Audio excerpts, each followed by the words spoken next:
amasan dunia pathin thu ta sei do the dinga dam na pha e pe wa hat chung nung pathi chu thangwat masa hen tunin Christian hin kho chung chang thu a chamcha pathin thu ingai tu hom na diu sei na divin Paulin kolesa ho bung mi te ko ma lekha thotna chun Christian hin kho a chun ama a chun jung khovin kisado winti thupi anata langin iji chun tunin Krista ta sananei mi ping tha cha te ho zo se adinga ichi Christian hin kho chung chang thu hi chamcha kan sei do nomin ye chun kolesia bungni chang sagina sindo ti kolesia bungni chang sagi ama chun jung khovin chule kisado un chule nagin cha na wa chun kiput do un na kihelu bang chun ichi a chun thangwa na dimin umun papatin atunay pan pate ebo pi tawen kolesa hubung mi te ko ma solsa Paulin lekha thot na chun kolesa hubung mi te yong hi pathin ta san na di ta ni ahi ba movi ama ho la jinga yong hin ta san na di lo ahung lu nin Krista pathin hi na ta san lo na le demo na ahung lu nin i chun Paulin kolesa hubung mi te hi nga chun mi hi ma di nga ti ja pen le ki sa pen ta chu Yesu Krista iza selova demo a demo a bol hi ahi ti asay do hi chule Krista a na ding mun na ding mun otlova thildang khat sa ting le thildang khat chan sa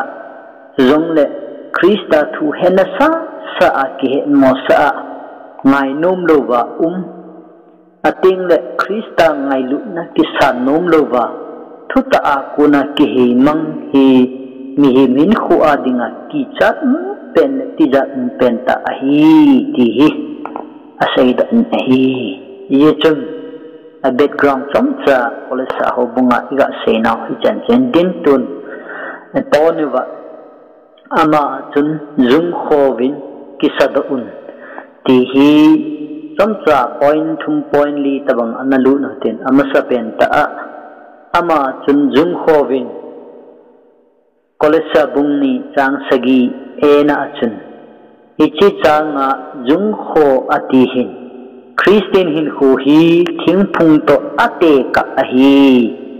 ye chun thing phung azung a kho hoi lo chu de ade lo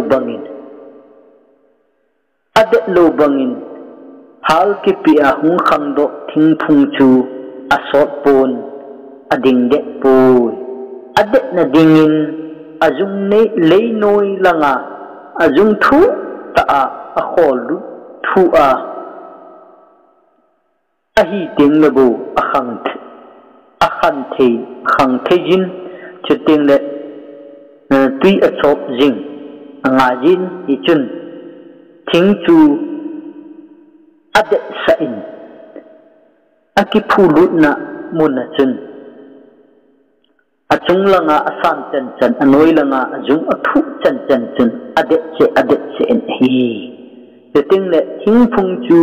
le phat namuna aki phulo le ahin hoi pun ade the po ajung kho hoi lo ade lo jo si chu hui le go ki thu ting athu ji ta ichita bang ma chun ho thu a ta san mi ping tha cha te ho jo se Krista ta san na a hin ho bo ade Krista pin tha na kichi ta ni ho bo ade nun Krista pin tha na kichi ta nei lo ho chu ki son le ki lon le dingji thuji ti chun hin kho mangvin de na kichi ta chu anei the povin ading de zo povin hi ama wa Krista azung kho lu ho chun ho thu a ki chon le de na anei povin hi Yesu Krista pinta na kicita ni hon pathin thu kolosale khabun asai banga de ta ki phut de ho chun adin namuna ding cha kya de ta pang jing jing hi ki chon de le lo hu jin mu thu ta lo ti a de ta ki chi ta pang jing hi ti kolosale khabun asai jin hi pon khat na a ye chun ta san cha nang le ke mi ting tha sa te jong ikibul phu naw Krista ipin tha naw Krista Christian hin khu ki bulpa na pen so Krista ani sin Krista anade se nam na ki phu de se nam na ki phu de lawal ki lon le tha samji thulji ahlwal se tabanga chu mi bol hat ahlwal mi kai hat hiti mai maya se thagaw hin khu iman diwa ilo din hi so pite ho pathin thu im muwa pin tha na ki chi ta nei bangwa pathin thu isimuwa pathin thu a thagawin ho I khan lik ki divi til thu pi pen ta hi abana poini na chun ama achun kisadun verse 7b kisadun ti thu changin Christian hin hu jong hi in kisato te ain te ka kinin hi in chu a foundation ahoi lo le ade jipun ahoi lebu adenin ahi ye chun pitalin ata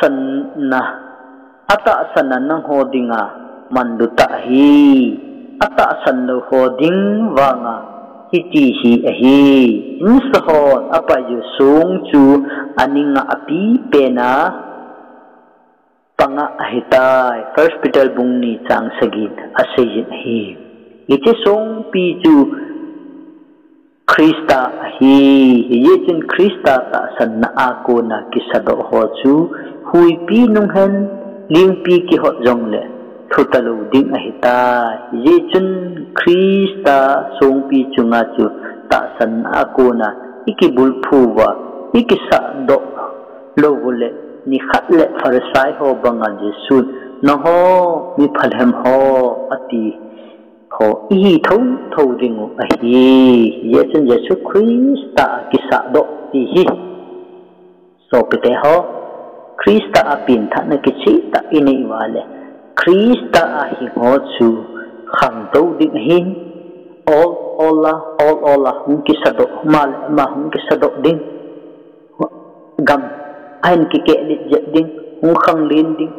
len ding min han mu the ding ti hi iti ako na sa patien tuay kisado mi hon masang ihin khu a chi ei mu jing lo diu o ama long hong kisel tan hong kisado tai tu wa ta sa ta hitai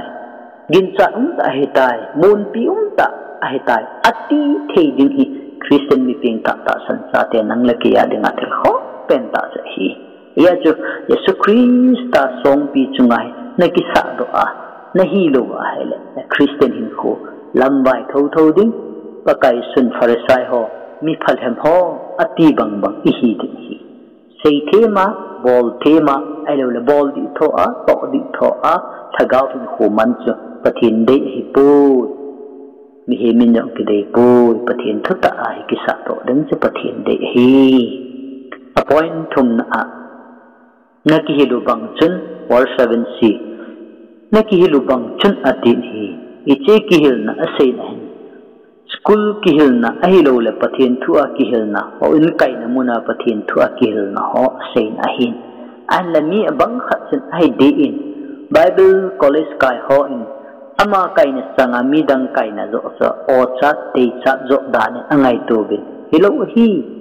ama kai na azong pathin thutta pathin thu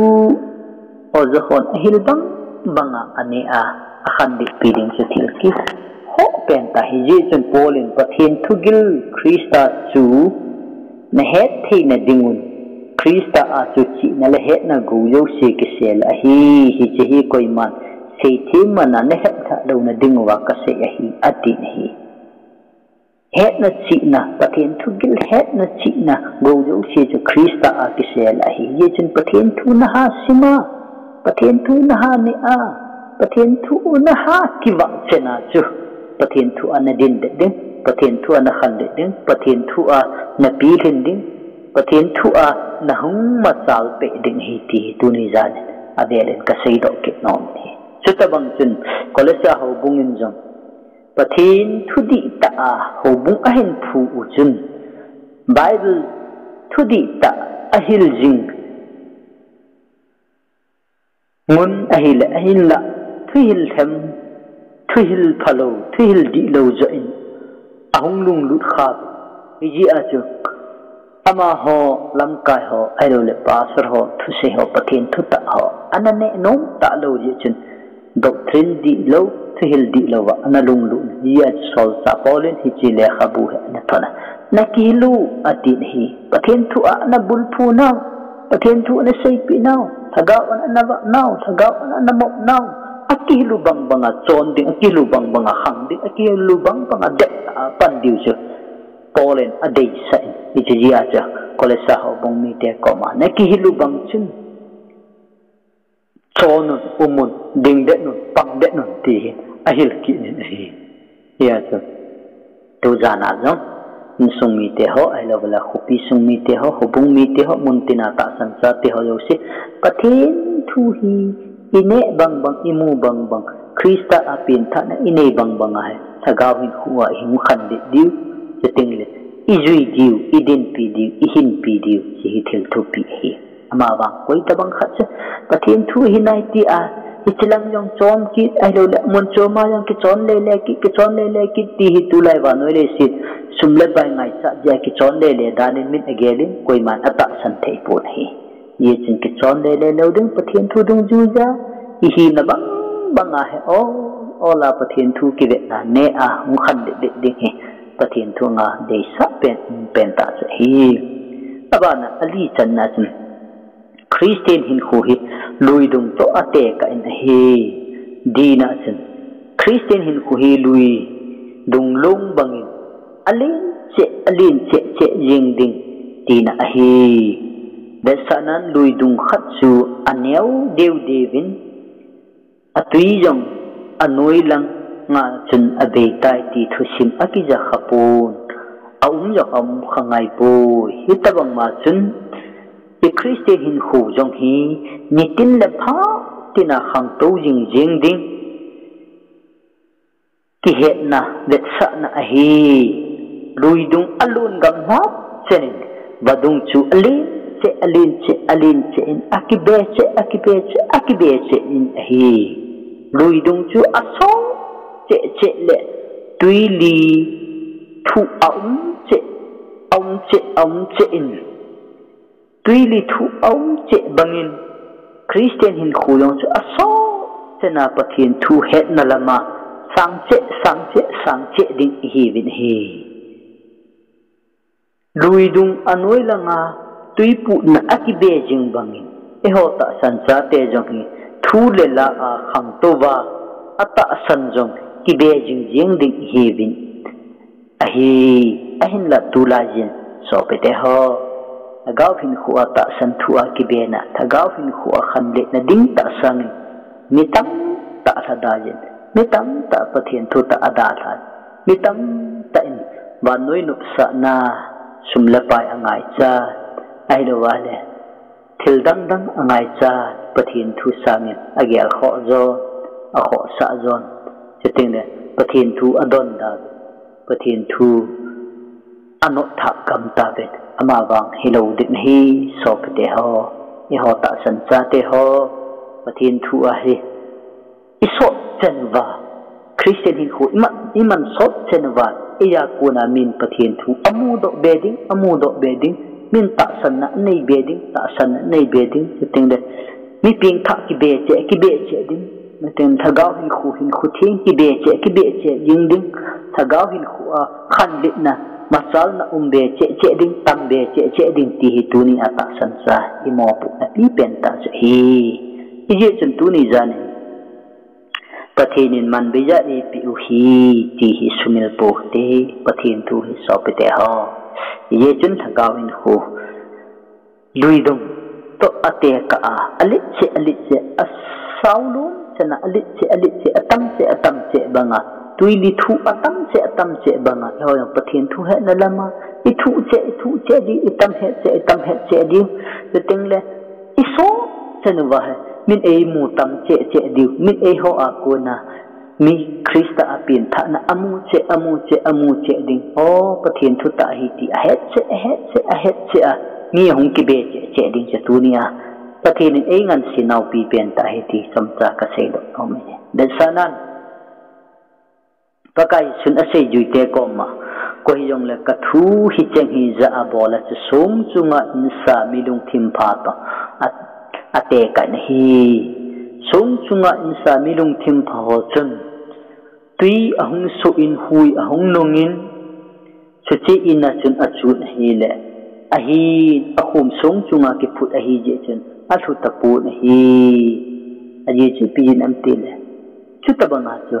Christian mi ping tha cha te ha Krista ki bul phu wa le tui su hung han nang hui pi hung han nang thuil di lo hung han nang sum la pai e sumo the hung han nang nei le nga gen the na za chung i taba hung yong le ichi in chu nang le ke ta san mi ping tha Krista song pi chunga ki phut chu I thu lo ding hi ki sa to te ding hi ti hi ka sei do no men hi ama wa chole ko hi la ka thu hi chen hi za a bol lo ti so pe te pathin thu ni lo pathin thu ji lo pathin thu ta san lo pathin thu a om lo ho chu mi dong thim be to ate ka in go hung ju in ti hung su in hui hung nung in chu chi in chu ahin nu ta na hi le athuta ahin athu chu ana sa ta hi ati Matthew bung sagi chang som ni le di som ni le se pakai su a jung kho lo ho chu chutabang ma chu ni khat le thu tho di a hi ve ahin Krista song pi chunga ta san na in sa ho wang chu I mati chana ton so na jing ding hi ve ti so pate ho e chun pathin thu ki hil na teng le ama a jung kho na ama a ki sa do na teng le pathin thu ki hil na banga chonda ding chiten Christian hin khu hilui dung to e te ka naw izatavin imutavin ihetavin pathin su te kama ko ni izavin bible a jong imovin isim do tavin hi chu za a bola ni ho zo se chu sung chunga insa ta banga I machan asu lo zo ta lo de asu thu zo ta lo de hi ama bang pathin thu hena sa ki hen mo sa munasa sa ki mu mo sa bolo zui lo ho zo se chu athu anasana na sadik hi ati ye chen Krista song pi chunga ta san in sa ho ba chu I mati sena ton so na jing ding hi ti hi tu ni za de in sung mi te ho obong mi te ho ta san sa te ho zo se pakai Yesu Krista mini thagaw hin khu a ki sado a thagaw hin khu ding de na thagaw hin khu ikihil naw tu de jinga ama azung kho a de ta pang dingin pakai mini iketim ki na bin hin ji chun a chaina tin ji chun so pite Paulin kolasa ho bung mi te he nga chun Krista a korin ki he mang lovin Krista song pi chunga chun zum kho Krista song pi chunga chun zum kho ben nata san naw chu ama a chun ki phut de nun ati ki ne hi tel ama chu ta san chule ama chu e malam jo sia ta san ta thil jo si sim pa hi ati chule ama chun ki phut de nun thing phung azungin atu de che bangin no ho jang Krista achun de jingun ati nahi so pete ho Krista de do wal ba noi chu inu nung lang hai ta ba noi de se ta sangai cha vai thun lang hai ta inu nung lang le mitang ta san na ku ko na pun la ding hi ati pha hai ta tun ba noi chu min pathin thu sangin nei lenga in chen do chen sumle pai sana dang ka ho sa agam tan ban noi mi te chen pathin thu ta hi o asei di thobin abol di thogobin ato di thogu ta ben yong le tunin nang le ke Krista apin tha na kisi ta nei Yesu Krista a zung kho ho Yesu Krista a kisado ho Yesu Krista ki bul phu ho ประเทศทูบังอาอิกิฮิลนาวบังอาดิ่งเด่นหอลุยดงบังอาดินเจอาขังดินเจประเทศทูอาทุเจอาดิ่งอาหอดิ่งตูฮีนินุนุงลังให้ตาที่เฮวที่สอบไปแต่หออาเยจูปิเจนัมที่เดตูหินแถมอัตมตาในละงาสมละปายะมีแถมทัดเดตัมตาอินเจนลูกเจนามีแถมทัดเดตัมตาสนาดังข้ามีปุยสบายเดตัมตาฮิเจจงเลยฮิเจฮอโยชีฮิสมฮอลนาวทำปีฮอจงประเทศนินอาทิงลูกอาเฮสุเกจินฮีอามุสุเกจินฮีฮิจงละตูดินอิฮอนอิเซทิมทวาอิเซทิงทวาอิเซดิทวาอิบอลว่าประเทศทูจันนซาสาเฮนซามุนซาสามุลูกิสาหอยประเทศทูดอกตรินดิโลอุลูไอตายติเฮดดิอิจฮอซุเสียกูนะอิกิกังเซวาอิกิสาดอกเทนเดวินคริสเตียนเตฮีปะกายจินลุยดุงบังอาพาตินาขังจิงดิงินเอเดจูเวติอินโควินสุมิลโปเตจงเลคริสตาปีหินนดุงเซนอิพาตกะสิอาขังดิงินปะกายจินเอเดจุยติเอฟซีบุงลีจางสอมละทุมินกิจินแต่นสิจินีฮิจูตาสันอาขังเดนปะเทนทูเฮดนาลมาขังะบานอยเดสิโลโซดิงเลอามาโลปีนาพงโดดินเอเดจูเวอาจิมอังอาโยชีปาปะเทนินพัทเทเอบุปิตาเวนอิจิทุปีอิเซนาวันปะเทนเดสาโลอิเซโดเข้ามาเลปะเทนินเองไงดังตาเวนอันดาทูบังไอเซข้าสุนหอตาสันตราเตมุนตินาไงฮอดูสินปะเทนทูทุตาฮิติยาเฮอาซาอามูอานินาปะเทนทูบังกิสดฮอดูสิอนุนโนฮีอามาบังปะเทนทูซาอาเฮอามูอา